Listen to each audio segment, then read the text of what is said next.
It was Christmas on the island of Sodor. All the engines were working hard.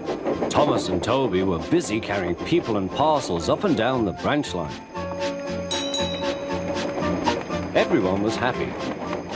Only the coaches, Annie and Clarabelle, were complaining. It's always the same before Christmas, they groaned. We feel so full. We feel so full. Oh, come on, said Thomas. Where's your festive spirit? Christmas Day is almost here. By the side of the track was a lonely little cottage with a familiar figure waving to them. It's Mrs. Kyndley, whistled Thomas. Peep, peep, Happy Christmas! Thomas always felt better for seeing her. Christmas just wouldn't be Christmas without Mrs. Kyndley. When work was over, Thomas went to see the other engines. All their coats had been polished. Just look at us, said Gordon.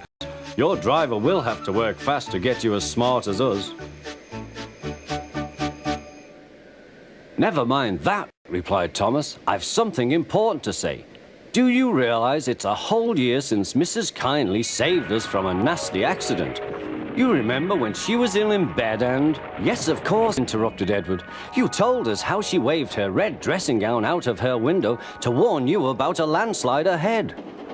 And you and Toby gave her presents? Percy joined in. And Sir Topham Hatt sent her to the seaside to get better. But, said James and Henry, the rest of us have never thanked her properly. Exactly, said Thomas. So now I think we should all give her a special Christmas party. Everyone was getting very excited, and the drivers felt sure that the Fat Controller would agree, as indeed he did. The engines were all busy making plans when silence fell. The Fat Controller had bad news. The weather's changed badly. Mrs. Kyndley is snowed up. Toby says he'll help to rescue her. You must help too, Thomas. There's no party unless you do. Thomas hated snow, but he said bravely, I'll try, sir. We must rescue her. We must. There's a good engine. You and Toby will manage splendidly. Thomas charged the snowdrifts fiercely. Sometimes he swept them aside, sometimes they stuck fast, and the men had to loosen them.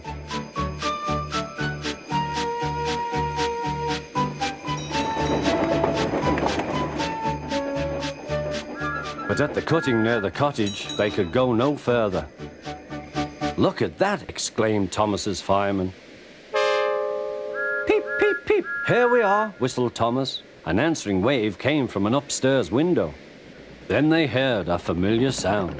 That's Terence, said Thomas. He's come to help too. Sure enough, Terence had a snowplow and was working hard to clear a path to the railway line in safety. At long last, the rescue was complete. Percy took the tired workmen home. Terence said goodbye to Mrs. Kyndley and promised to take care of her cottage as he watched them all set off. The engines made good time. No more snow had fallen, but the yard was dark. Thomas's heart sank.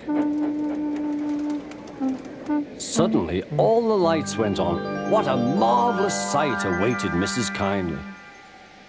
Well done, said the Fat Controller. I'm really proud of you all. Mrs. Kyndley especially thanked the smaller engines. Thomas and Toby are all friends, she said.